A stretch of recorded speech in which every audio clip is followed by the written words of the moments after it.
That's fish. That's fish. Got him? He is smoking it. He's not very big, I don't think. But he is not, oh my goodness, he is not happy.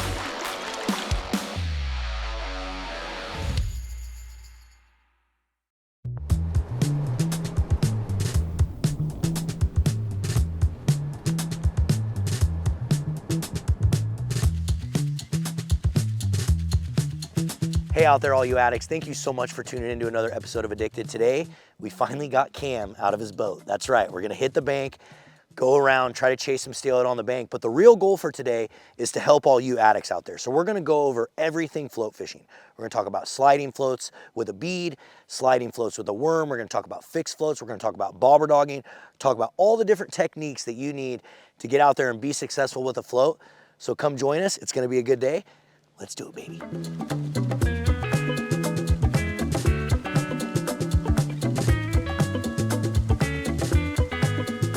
You guys tired of having your bobber stops slip all the time? Well, go get yourself some 30-pound fly line backing. Take your main line, and all you have to do is take your fly line, make a loop like so, and then wrap your main line into it about probably 5 to 6 times. You can see I'm twisting around both lines. And if you use this fly line backing versus all the little cheap bobber stops you end up buying, this guy will pull tight, and you'll never have bobber stops slide or move on you ever again. And you see, once you cinch it down, boom, give it a little trim, and you will never have to worry about your bobber stop sliding or wearing out or anything ever again. Marlin is like tying a freaking bead on, guys. This is getting weird. You know, I only have about 90 bead leaders in my freaking boat, my sled. I don't have my sled today. Okay guys, have you ever seen these? This is what's called our line keeper. And if you ever have any problems with your leader spools or anything getting super tangled, these are super nice, affordable solution to put on your leader spools. So you can just take our line keeper right here. You go over your spool, and then you're gonna take the end of your line here, and that's gonna go through the bottom of the hole here. If I can get it through there. Like so. Okay, and then once you get it through that hole right there that you can see on the plastic, you just take your ends of each elastic right here, kind of snug it down on the spool, and then the cool thing is you want to pull leader out. This thing just kind of spins around the spool and you can pull it out. But then also if you want to you pulled too much out, you can spin this on the spool and spool the line kind of back onto the spool. So it's a nice little cheap, affordable way to kind of keep your leaders not so tangled and messed up. So you can get those on our website, and soon, huge shout out to Walmart. You'll be able to get them in Walmart very soon.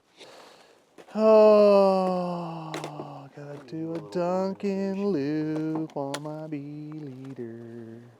Dunkin' loop.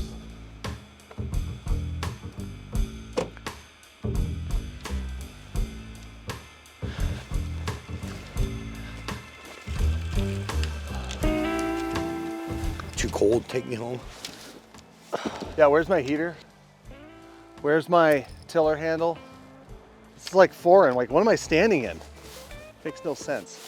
It's called grass. Oh, you gonna start the worms? All right, everyone. We just got down to the river here. We're gonna see if we can't yank a couple of them out of here. See some little Christmas tree ornaments over there. Other people have lost their stuff. This water is high, man. It's high. Let's go home. Out of here. Leaving. You got him? You got him? No. Really weird being on the bank trying to chase steelhead today. It's like my first time this year. I have not had much time to be doing this too much. So weird, bro. So weird. Ooh, what the? That was fishy, That dude. was fishy as fuck, and I was late to that party. I'll be catching that fish momentarily. Oh, Bead's pulled down. I'm kidding, it's not. Oh, come on, didn't do it that time. That was a fish. It was something.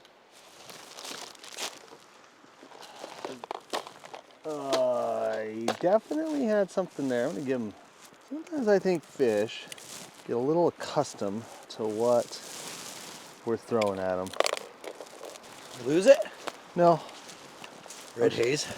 I'm gonna give him something a little different to look at. A little red haze action. Try this one out.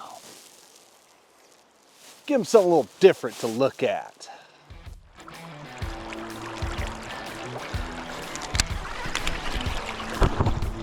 Fish, fish! Oh, he's coming up, freaking going crazy. He is smoking it. He's not very big, I don't think. He is not, oh my goodness, he is not happy. Don't let him go down or you're screwed. I'm trying not to. Hi there, buddy. Trying to hold my ground here a little bit. He is. I haven't got a real look at him, but he is not moving.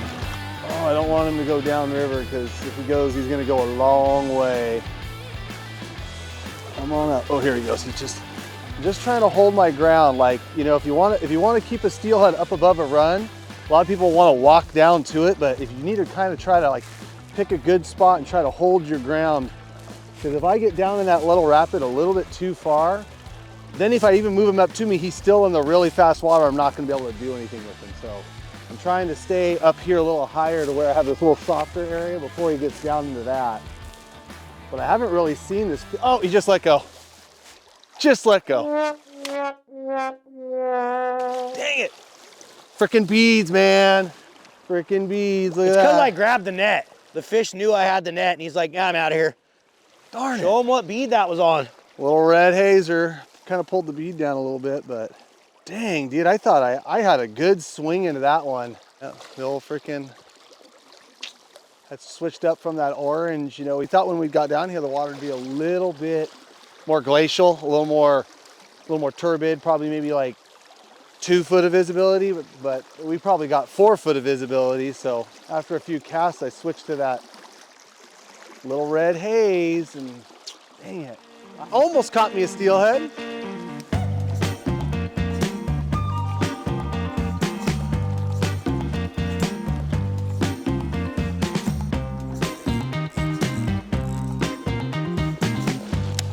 That's fish. That's fish. Got him? That was a fish. Gone. God. Ah! Couldn't catch up to him, dude.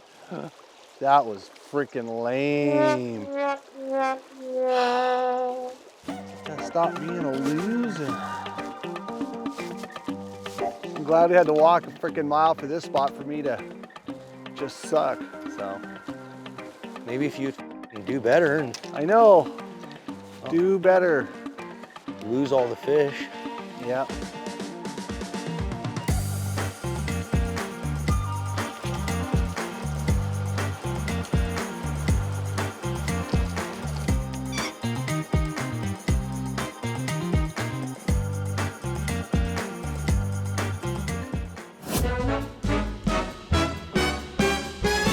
Okay, everyone, I figured we'd take a couple minutes just to show the setup, one of the setups that I'm using today. We're doing a lot of float fishing today. You guys watch any of our videos before, you know that float fishing is something that we do a lot because it allows you to really cover water good, and it allows you to fish quickly and move through the holes and kind of cover everything and make sure you're not missing anything. So what I have here started with is an 𝗙𝗃𝗧𝗛𝗘 bead. This is a 40.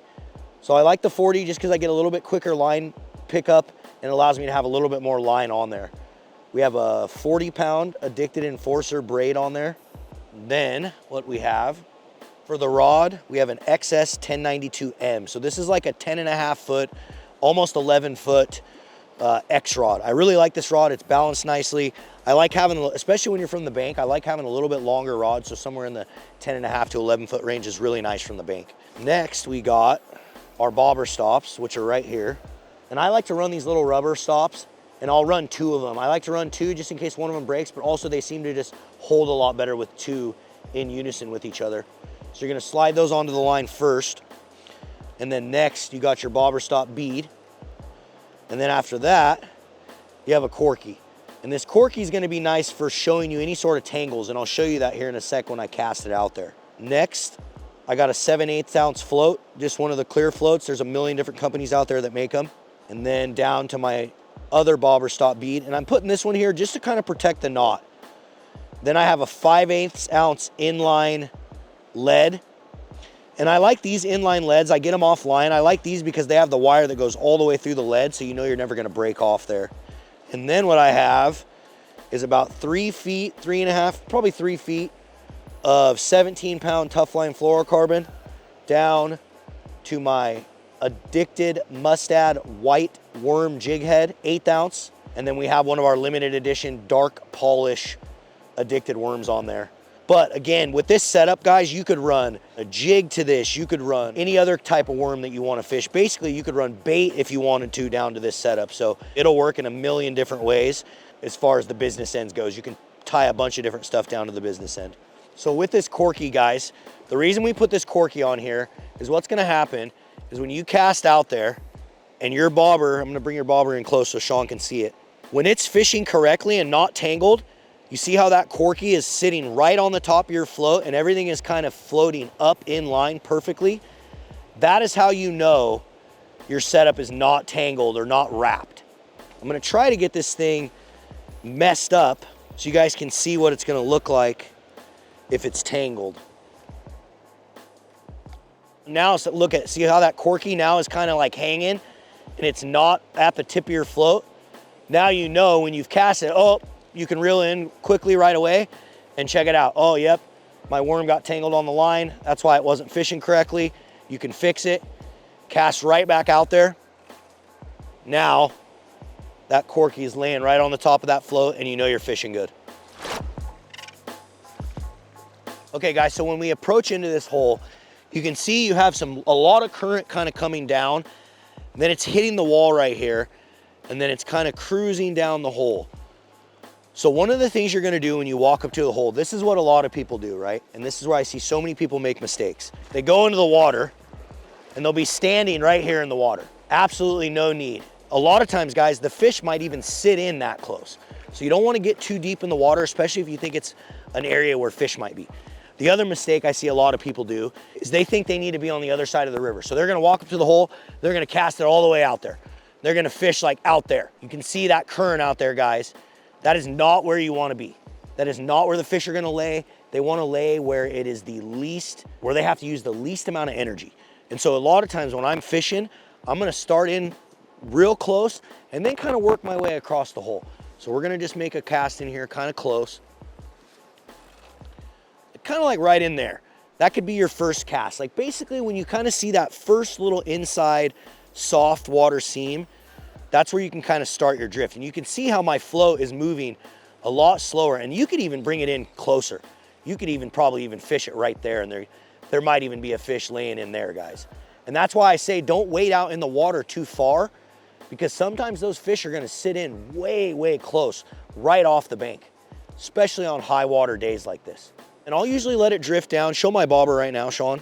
I'll usually let it drift down till about right there. You don't want to, and I'm notorious for doing this, but you do not want to really float it down there too far, because then what happens is if your float does bury, you're not going to get a very great hook set. So then after you've made that first cast kind of inside, now you just cast it another kind of like 5 feet out, and you just kind of basically work your way across the hole until you think you're too far into the current where those fish are not going to sit because they're just getting blasted with current.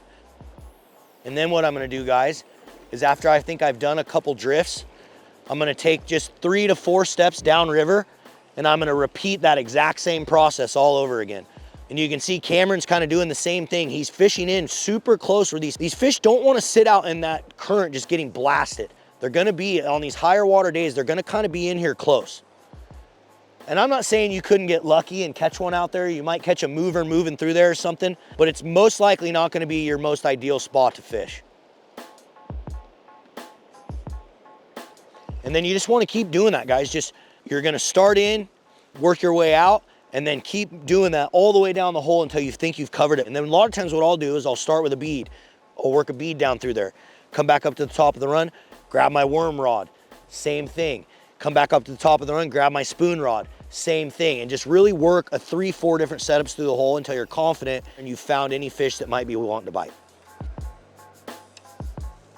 Yeah, since Marlon showed you the worm setup here, I'm just using a bead just because we've got good flows kind of going through every hole. And honestly, it's pretty beady water, 4 foot of visibility. Fishing like a bright pink, kind of a pink haze or a red haze is great. But basically, everything's pretty similar as far as the slide bobber setup goes. I like to, though, use just egg weights for my setups because I'm telling you, man, like I always lose the ones that have the wire that go all the way through as far as your setup here. And egg weights are like egg weights. They run on your line. They don't do any major damage to this braid. This is 30 or 40 pound braid. And so I just have a 1/2 ounce egg weight. And the thing about those is they're cheap. You can find them absolutely everywhere and they just slide on your line. And now I'm not worrying about like the wires getting bent or broken in there. So like that's one thing that I kind of do a little different. Then I got a number 5 swivel, just a heavy regular swivel. 17 pound down to with a couple split shot on it just to weigh that bead down. I'm using some pretty big split shot today just because all these holes have a lot of current. Water is real high today. It's moving pretty good. And there's no point in having the cool bead unless it's getting in front of the fish. Got a swivel to some 15 pound, and then I'm using, this is one of the pink haze addicted beads here with one of the B&R T-stops. And then a size 2 addicted bead hook. So what I'm fishing today is my favorite bead setup. It's an X-Rod 992M bait caster paired with the 𝗛𝗘𝗟𝗣 8-to-1 bait caster reel. The reason why I like this reel is it's got a very fast line retrieval. So when you're making long casts and you're letting line out, it's a very quick retrieval in. Some of the bait caster reels you'll get out there will be like 5, 6, 7-to-1, but being that 8-to-1 high speed, it's great. Also, when you have a steelhead on and you need to take up a bunch of line or get something out of the way, it's just quicker. It's just geared to be quicker. It's got a good line capacity too, to where I can put 30, 40 pound braid and I'm not worrying about a fish getting 200 yards downstream on me or something like that where I'm gonna run out of line too. So it's kind of the right size and the right strength for basically targeting these steelhead in the rivers. So I think out there is probably 4 to 5 feet deep. So I've added a couple feet of depth to my bobber stop here, so this will slide up. That 1/2 ounce weight will get that bait down there a little quicker and go going. But now, since I've got about 6 feet of leader and bumper between that weight, the idea is that I just need to get close with the 1/2 ounce weight, and then the rest of the way, the split shot will roll that bead down and actually be dragging a little bit and tapping along the bottom, or at least at the very least, getting it to the last couple feet down to the bottom to where that bead is going to be in front of the fish. If I'm fishing real low clear water, I'll actually bring the size of these split shots down. These happen to be size 3s and 5s, but I'll actually go a little smaller split shot, stuff that's more like BB sized. We've got a little bit of flow, we got a little bit of turbidity. I want that bait to get down there. I'm guessing out there, it's probably 4 to 5 feet. So I've probably got a total of 8 feet between my bobber stop and my bead. But again, all I got to do is get kind of close to the bottom with the 1/2 ounce weight and then let the split shot do the rest.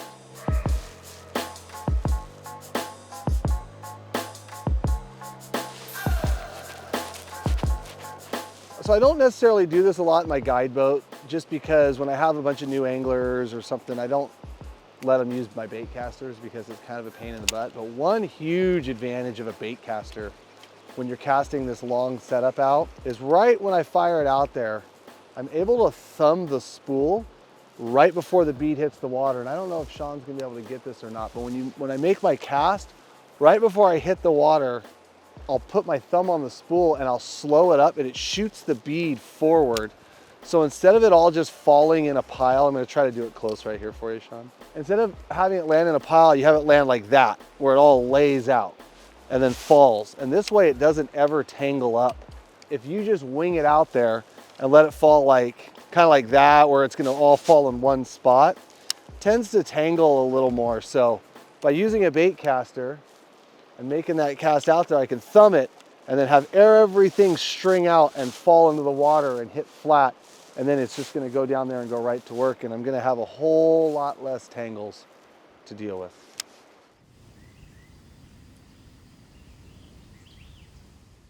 Got my s'mores Pop-Tarts. I saw all the comments in the last video. You guys said I didn't catch any fish because I wasn't snacking enough, so I need to snack more today. They're gonna give you a complex and cause you to get fat now. I already am fat. S'mores Pop-Tarts are the best Pop-Tart. Argue with me in the comments. As they fight me. There's no better Pop-Tart than the s'mores one. Cherry, bro. No way. Cherry. Cherry? That's like the worst one. And that's like healthy for you. It's like fruit. Pop-Tarts are far from being healthy. Cherry, bro. You're missing it. Let's read some of the ingredients. See, the cherry Pop-Tarts is gonna be like Pop-Tart and cherries. No, it's not. It's not gonna be.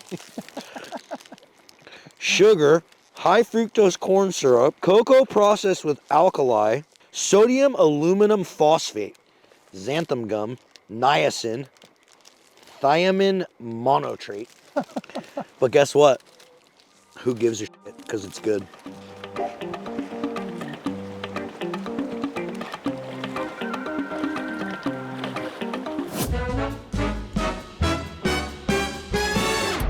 Now, before I get into this setup, I kind of want to take a second to explain exactly what bobber dogging is and why everybody's running around using these floats that seem to have the ends cut off. So what we're trying to do and what we're trying to accomplish is by casting this bait up, instead of those vertical presentations where we're kind of fishing from the top down and we're trying to sink our beads into that area where the fish are going to be, the lead, this heavier lead, is going to be able to get down quicker to the bottom and then present the bead from the bottom up. So what happens though is we fish a little bit heavier lead than you would ever if you were just casting out and drift fishing along the bottom, because that flat spot on that bobber is gonna have water being pushed up against it, and it's gonna push that bobber and add a little bit of force to keep that pencil lead moving along the bottom. So you've got the pencil lead dragging along the bottom, which is now slowing down the bait, but then you also have the bobber working in unison, getting pushed by the current. And what that's doing is it's keeping that lead moving, and it happens, and when it all works correctly, your presentation is going to be a little bit slower than that current on the bottom, and it's going to drive the steelhead nuts. As generally speaking, when you want to find, you're not going to do it everywhere. You're not going to bobber dog in boulder fields or around big log jams and stuff. You need to have a very kind of specific water to be able to have enough time to present your gear correctly and then have it actually like function in that hole. So we kind of did a little hiking today and we found this run. And as you can see just right here from Sean panning this way, it's a very long, nondescript run, and it's gonna have pretty even rock, pretty steady substrate in it.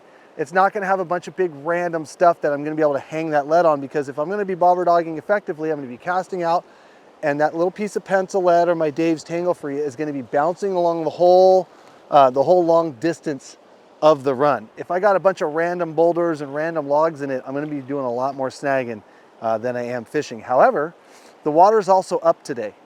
And so because it's up, there is a need to maybe slow that bead down and slow that presentation or whatever you're putting on there down. And that's where bobber dogging can be the most effective. So since I'm going to be bobber dogging, it looks to be about 5 to 6 feet. I have my bobber stops set up my line between about 10 and 12 feet. You don't have to be exact when bobber dogging. You just need to have more distance between your bobber stop and your lead than the depth of the water that you're going to be fishing. So I've got my bobber stop, imagine it's way up here. Then I've got my bobber stop bead, a little indicator corky as we always have, just like on those vertical setups we were showing you. And then my specific 𝗏𝗥 bobber dogging float. Now, one little tip for you guys out there, if you don't want to chase your floats down the river all the time, I've got a couple pairs, I got a little pair of egg weight bobber stops right there. And what that's going to do is if I snag my lead and end up breaking that guy off, hopefully that's going to keep that bobber on the line and be able to reel it back in, versus if I break this with no bobber stops, well, now my bobber and my indicator floats are going down the river. And honestly, it makes for a great activity for my clients and I to pick up all your guys' bobbers later on. Now, onto my lead, I have a little piece of pencil lead there this time, but you can match that out with Dave's Tangle Frees. You can add slinky weights that kind of slide along the bottom a little more effectively. Those are real nice, but kind of the quick and dirty way, I just got a chunk of pencil lead, 3-way swivel, and then I'm just fishing a single bead today. I'm not getting too crazy. You know, if you add double bead rigs or rigs where you have a bait and a bead, especially in some of this kind of water, like honestly, this area here has a lot of snags, has a lot of big boulders, so I don't really feel like, you know, twice or doubling my chances on snagging the bottom. So I've got a bead with a T-stop pegged up there, and of course addicted bead hook on a little bit longer leader. Last thing to note, guys, is that this piece of line that I have tied to my braid that's about 15 feet long is some 17 to 20 pound fluorocarbon, and my leader right here is a 12-pound fluorocarbon. So hopefully that if I do snag this, I'm just gonna break off my leader and save my pencil lead and my bobber. Now, a lot of times we, like as steelheaders, we like to start at the tops of runs and the tops of holes and kind of work our way down into the tail out. But when you're going to be bobber dogging, you're going to want to utilize the whole length of the run. So I'm actually standing kind of in the middle of where I would probably normally start, and I'm going to make a long cast upstream. Because I'm only fishing 5 or 6 foot of depth, and I have about 10 to 12 feet of line before my bobber is going to go up and meet my bobber stop. When I cast it out, casting upstream allows that bobber to be forced down the line a little quicker and allows the bobber to become tight to that bobber stop, which then drags that lead down the river at a little bit of a slower speed. If I make my cast straight out, by the time all that occurs, I'm gonna be down already into the tail out and kind of like the final areas of the run, and I'm not gonna be giving my bead enough time to work. So again, I want a run that's really long, that I can make an upstream cast, I can like give it time to set up, and then also still have time to fish it effectively all the way down. All right, upstream cast, about midway out. I've hit the bottom, giving it some slack. See how it's tapping the bottom and it's presented sideways to me? That means I'm making bottom contact and that bead is fishing. And now I've just opened my bail and I'm just letting it work down the run as long as I can until it gets down to where it's a little too far, and I'll bring it in. A couple errors that I see a lot of people doing when they're trying to bobber dog is they're trying to bobber dog water that's just too slow. You want to have some current. What makes bobber dogging really effective is that it slows the presentation down. You don't need to do that in slow water when the fish can see it and they have time to react to it. So when you have water like this is a prime candidate for doing a little bobber dogging. Now, as I'm fishing this bobber, guys, I'm not gonna have my line tight to it. I want my line to have a few feet in front of that bobber because I don't want to be constantly dragging that bobber into the shore or pulling it to the side. I want the current to kind of do the work. I want that bobber to remain out there. So I never have my line real tight to my bobber like this, but I kind of want that bobber to remain sideways to the riverbank, so it just continues that same line as it's drifting down the river. So bobber dogging, of course, guys, is extremely deadly from the boat. You see us doing it in the sled all the time just because, I mean, sometimes we'll make a cast and drift a 1/4 mile on that same cast and it just fishes so effectively all the way. But just really, if you guys are gonna do this from the bank, just really pick your times and pick your zones. Don't go, I would never go to this river in particularly and bobber dog every single hole. I would pick my battles, I would pick the right spots for bobber dogging, and it can be extremely effective, especially when we're in these situations like we are today, where the rivers have been really high, they've been practically flooding, and they're just coming down into shape, and you got a little watercolor and a lot of current. All right, everyone, so we've showed you sliding float with a bead on a bait casting rod. We've showed you sliding float with a worm, basically how you could fish it with like a jig, a bead, a worm on a spinning setup. Now we're gonna show you a fixed float setup on a spinning setup. Most of the time on a fixed float, I'm gonna use a spinning reel just because you're fishing a lot lighter stuff. We're not really fishing a river right now that's super low or clear or conducive to a fixed float setup.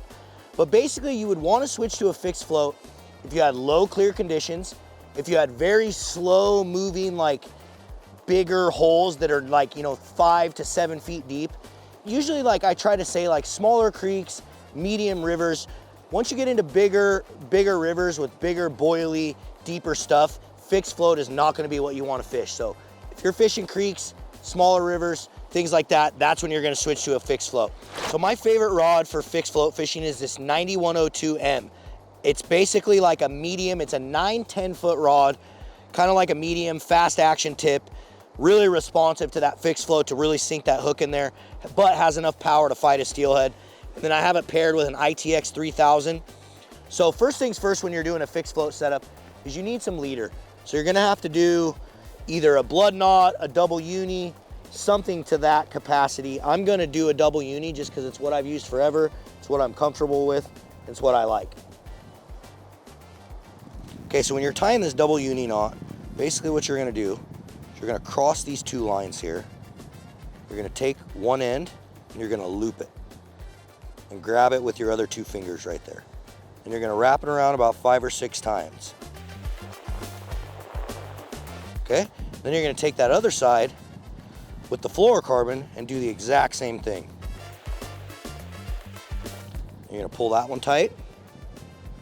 And then you take both sides and you're gonna just snug that together. As you can see, it's gonna basically form a knot that makes it so those two lines are connected. And we're gonna cut those tag ends off. Make sure you do not throw them in the river, guys.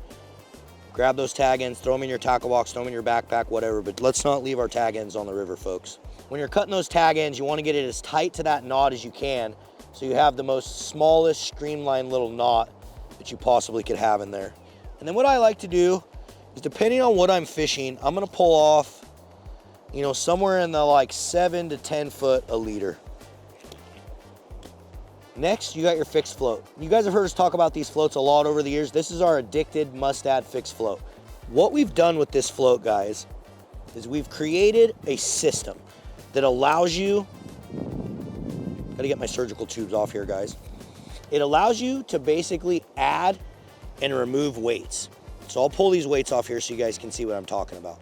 So the float, as it comes out of the package, is gonna come just like this. You're gonna have your fixed float, a couple of the weights, an O-ring, and 2 pieces of surgical tubing. And the idea with these weights, guys, is if you're a float fisherman and you understand how to catch steelhead and you don't understand how to read water and read a float, the idea with the weight is you want it to basically position your float in the best way possible so it's tracking down the river perfectly, but also when a fish bites it, it's undetected. So I like to adjust my weights based on what I'm fishing. If I'm fishing a worm with an 1/8 ounce jig head, I'm only using 1 weight.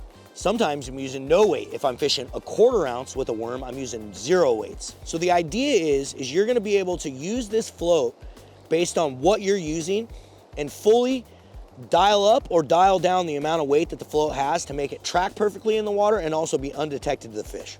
So the way these floats work, guys, is you take your first piece of surgical tube, you're gonna slide that up the line there, wet the top of that float, and then snug that piece of surgical tubing on down onto the float like so. Now what we have is we have these 2 holes right here in the side of the float. And everyone's always like, what are those for? Guys, that is your insurance policy. So basically what you're gonna do is you're gonna take this through here, you're gonna run this line down that hole, and then you're gonna attach your other piece of surgical tube. So you're gonna take that surgical tube again, through the fluorocarbon, wet the bottom of that float again, and then slide that surgical tube. And you don't wanna slide it all the way up. Oh wait, forgot a step, guys. Gotta put those weights back on there. So we're gonna slide those 2 weights back onto the float. Almost forgot the weights. And then we're gonna put our piece of O-ring on there. It's gonna kind of hold that weight there. Now wet the float, surgical tube. And then you wanna have that surgical tubing kind of right at the base of the float like there. You don't wanna slide it all the way up. Kind of right there is a good spot for it. Tighten that down. Now, as you can see, you have a float that is fixed to the line. But the nice thing is you can easily adjust up and down the leader depending on what hole you're fishing or the depth or whatever it may be. Now we're gonna take one of our 1/8 ounce 𝗪𝗪𝗥𝗘𝗔𝗗 𝗪𝗪𝗥𝗃𝗃𝗃 series jigs. So the nice thing about these jigs, guys, is the material is super unique. This is a fiber material that's proprietary and patented by a guy that basically what it does is when it hits the water, you're gonna notice it holds just in a really good body in the water. It's gonna give a nice profile for that steelhead as it's floating down the river. A lot of other materials will kind of sink up and almost look like a snake, or even rabbit fur just won't hold. Like a rabbit fur, when it's in the water, it's gonna kind of get like that almost. It's gonna really kind of suck up, where this will not. It's gonna stay nice and thick like that and have a nice body. That's why we designed these 𝗪𝗪𝗥𝗃𝗃 series jigs, guys. We're gonna just use a basic fisherman's knot here. Wrap it around 6, 7 times. And then one thing with fluorocarbon, guys, you always want to wet that knot, because if not, it'll burn on itself and it'll screw you. And you're gonna cut that tag end off again. And there you have it, guys. You have a fixed float setup. You got your fixed float down to your jig. And that's the cool thing about fixed float fishing, guys, is it's so simple. And again, like I said, if you are a good steelhead angler, once you learn the benefits of using a fixed floats in different scenarios, it's gonna help you catch so many more fish. Again, it's not made for every condition. You know, today we're fishing very, very high water, which is why you haven't been seeing us fish any fixed floats. But 3 weeks ago, we had nothing but fixed floats on our rods, because that's the way the water was. It was super low, super clear, super cold, and that's when a fixed float is going to shine. So hopefully that helps you get out on the water and catch some more fish. Now we're gonna go see if we can still catch one.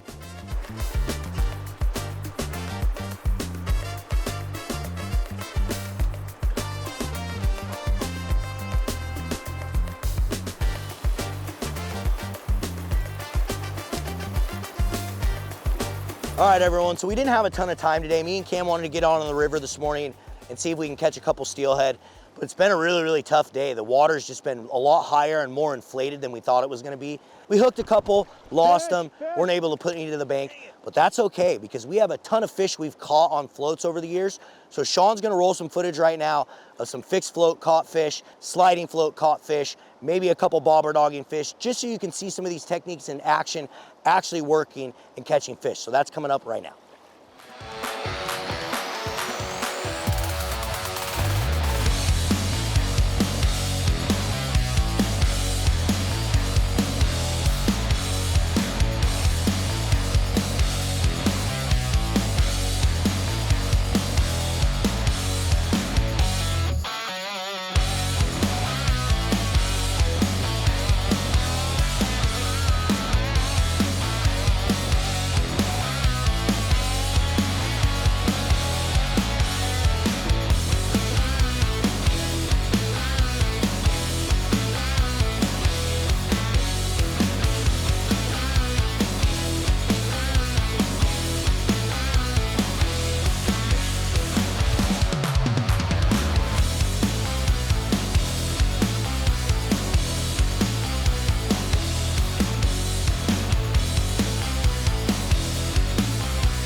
All right, everyone, pretty tough day of fishing, but we weren't out here to catch a bunch of fish. We were out here to kind of show some float fishing techniques, and we're gonna be bringing back more tutorial videos. That's all lies. I wanted to catch fish today. Well, I tried catching fish today. I just sucked. Hooked a I couple. just sucked at it. But no, we are going to bring back those Tuesday tutorial guys.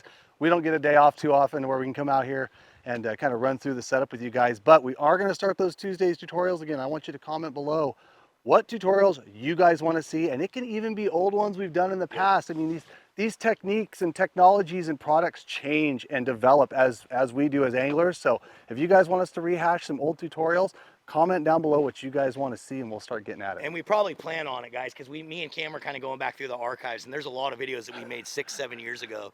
It's time to re-up. I look way younger than I do now. I'm an old man now. I'm looking at those like, that looked like that was 15 years ago. Exactly. Yeah, you know. Anyways. So hopefully you guys learned a lot today about float fishing. Again, like Cam said, drop some comments below. Thank you guys so much for watching, and do not forget, now it's going to be every single Tuesday and every single Sunday. We'll have videos on the channel. See you guys on the river. Later.